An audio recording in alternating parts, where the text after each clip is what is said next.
Hello everyone, I'm Coyote Jack, and once again, boogie shit, they just can't stop taking L's. And also, we have the news that, yeah, they are just making their last L's. The end of this company is fucking near for sure.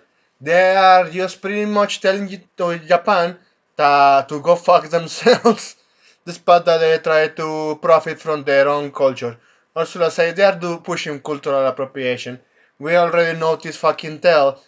But sure as hell, when someone pointed out on social media about this, yeah, this one, yeah, they.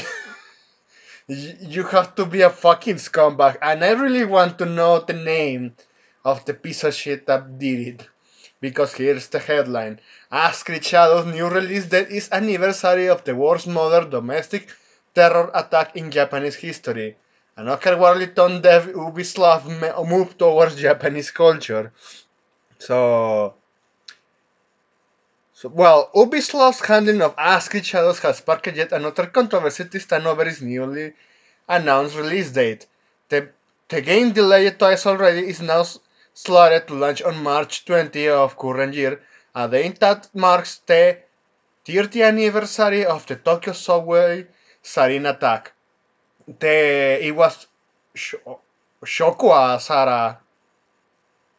You can find that whole documental. Count Dankula made a video about it. Check his channel. He did a very good documental about that culture. Well, it was a fucking cultist group in Japan that Minecrafted a lot of people, and also they were trying to create. They did this attack to create World War III. So you know at this point, yeah, the Tokyo subway sarin attack and Japan's deadliest modern terror incident. Yeah, the most modern one, and in which Japan couldn't know how to react because of how the society behaves. But jumping out that introduction, well, a tragic anniversary and a questionable decision. The Tokyo subway sarin attack carried out by a Shinrikyo cult on March 20 of 95 resulted in 13 deaths and over 50 severe injuries and temporary vision impairment for nearly 1,000 people. Uh, it was it was not deadly, but sure it wasn't the most deadly one for Japan because they didn't expect that their public transportation got attacked like that, and of course it's disgusting. On that day, there were 5 coordinated attacks. Well, at this point, I'm not going to just check that video of Condancula. It's the best documentary in what happened, how all originated with that fucking cult.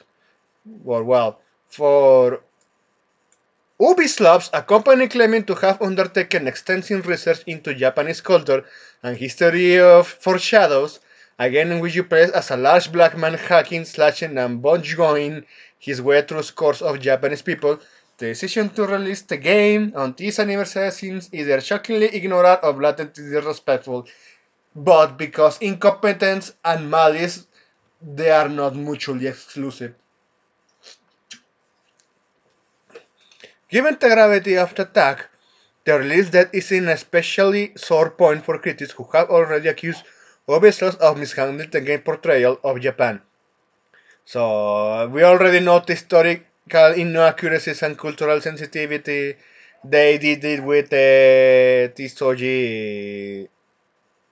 Man, how is it? Yeah, I forgot the name. Fucking hell with me. So yeah, this tower, this gate. Excuse me, this gate.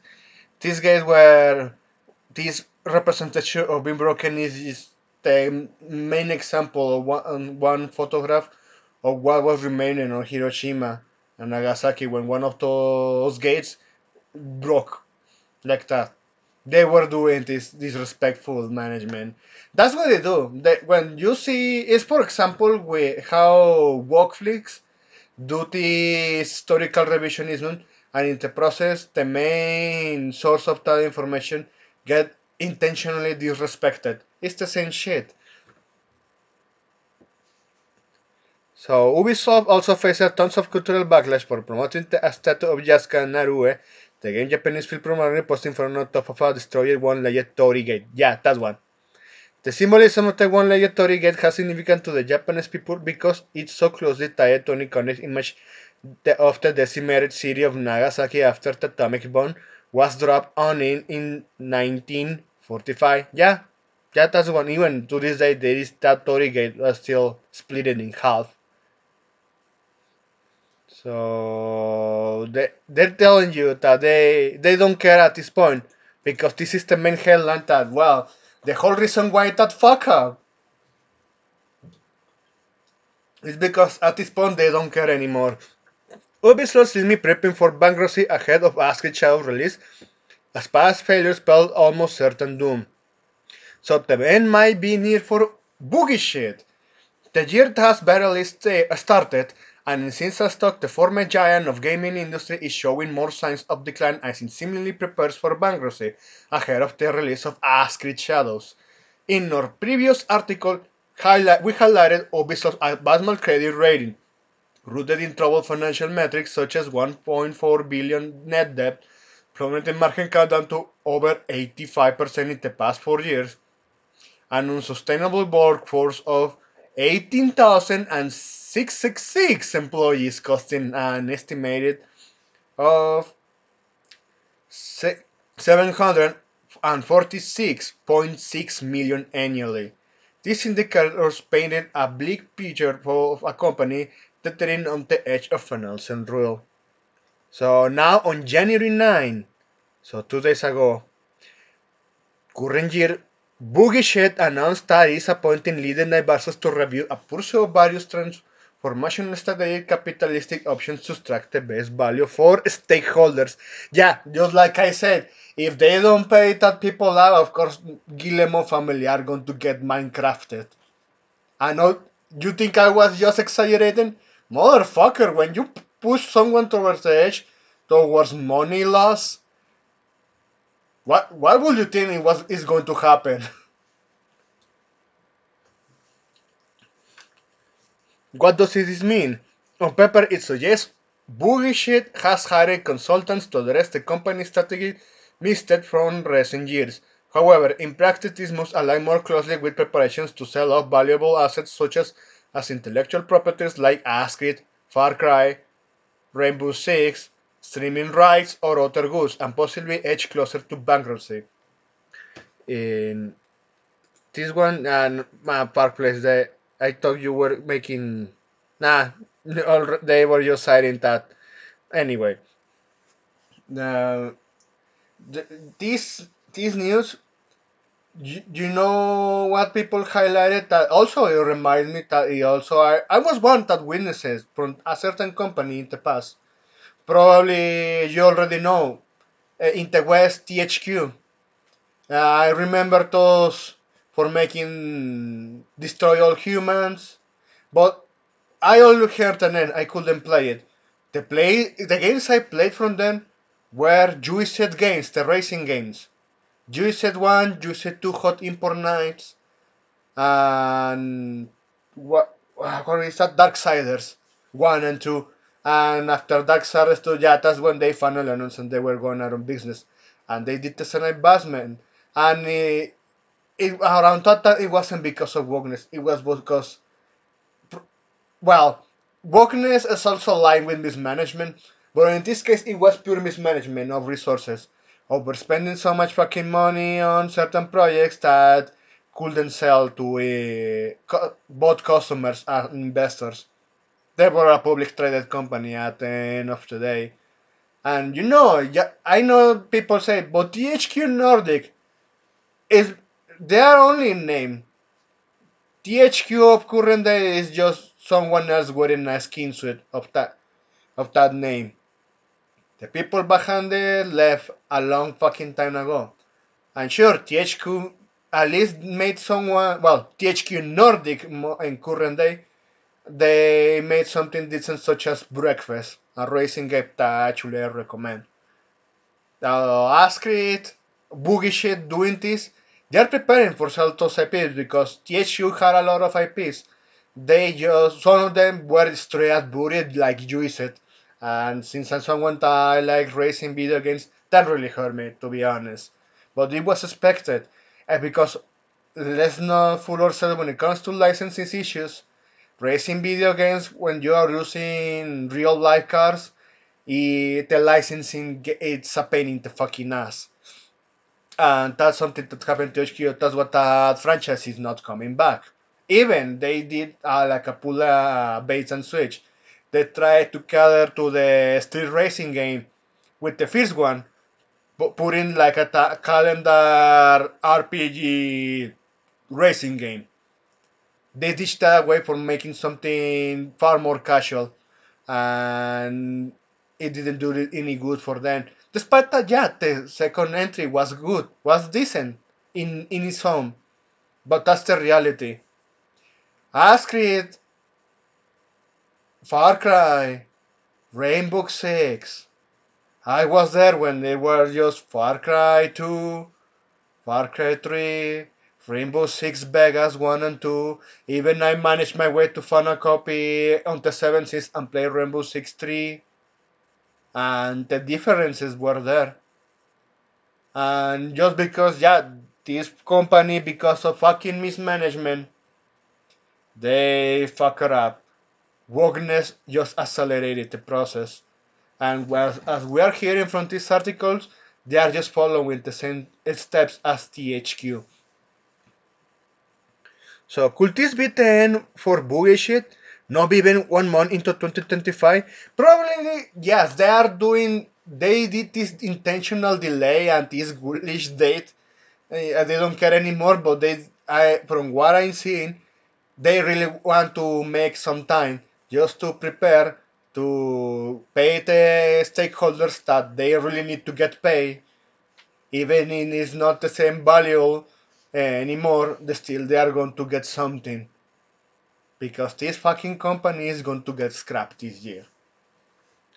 So even here in this article, a historical precedent, just like I was saying about THQ, back in 2012 when THQ filed for bankruptcy, the company made similar move before its eventual collapse. Just like Ubisoft, THQ knew exactly what it was doing and for whom it was doing it. The initial step for appointing leading advisors to explore transformational strategy options. It's a standard procedure for any company on the verge of a merger or asset sale. However, in Bugic's case, this announcement, just as it was for THQ, serves as a signal for investors that the company is following all legal and regulatory steps before implementing a drastic change that may benefit some stakeholders but are more likely to leave others at a loss. Yeah, at this point, yeah, they have to paint the ones that actually have ways to make that family, the Guillermo family, to sleep with the fish. Again, I was not making some exaggeration. So, sure, from time to time I sound like a fucking exaggerated person, but when it comes to money, clearly you don't want to fuck up when you lost that amount of money. It's it's like that self-preservation. Come on. Bankruptcy might indeed be imminent, as Boish's announcement aligns with patterns seen in other companies before they spiraled into bankruptcy and were taken over by cores. For example, THQ, Atari, and Midway Games. And Midway Games got absorbed by Warner Brothers. Their last game was Mortal Kombat versus DC. At least they did jiggly physics for and make it thick with big ass and big tits. It was Wonder Woman. And if you have a copy of that, yeah, I remember they were announcing DLC and didn't make it to the end. That was their last game on Xbox 360. I don't remember it released on PC, but it was on sure on console. That was the last time Midway Games did something of their own until they got absorbed by Warner Brothers in the last spiral just to save their fucking ass.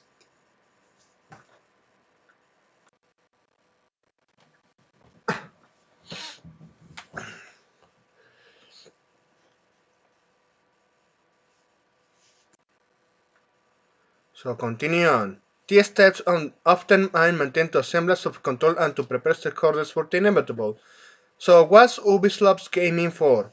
Looking at its announcement and their strategy to cut 200 million in costs, it seems that it may be nothing but more than a red herring, distracting from what is likely the company finals days. Most like THQ, Boogie Sheets planned asset sales and cost reductions might serve to prolong operations just long enough to make it appear more attractive to potential buyers. But well, it's just like a fucking garage sale at this point. However, the reality is that such a relatively small code interface of a 7 increasing debt will do little to change the course. Bankruptcy courts may already be preparing to step and oversee Boogie Sheet's descent into insolvency. It's far more probable that these leading advisors have been brought on undetermined as Boogie Sheet's own announcement states.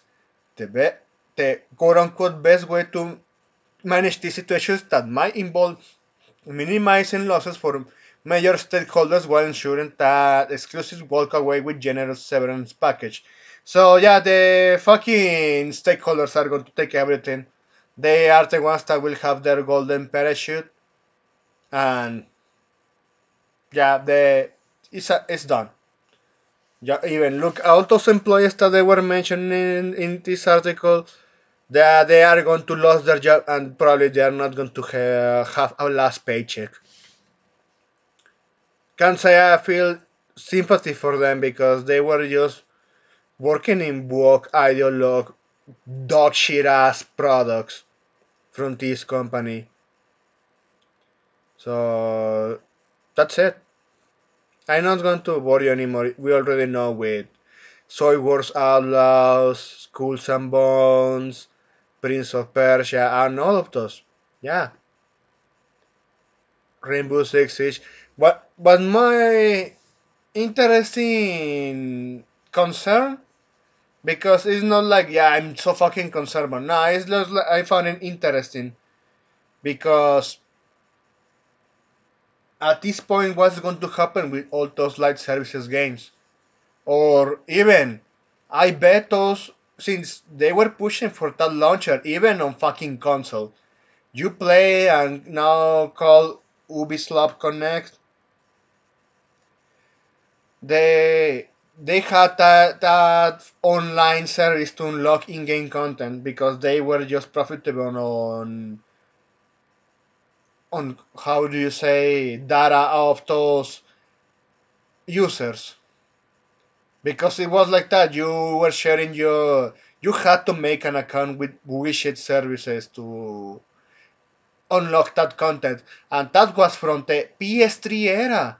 It started with ASScreed. Well, it was Assassin's Creed with the Ezio saga in Assassin's Creed 2.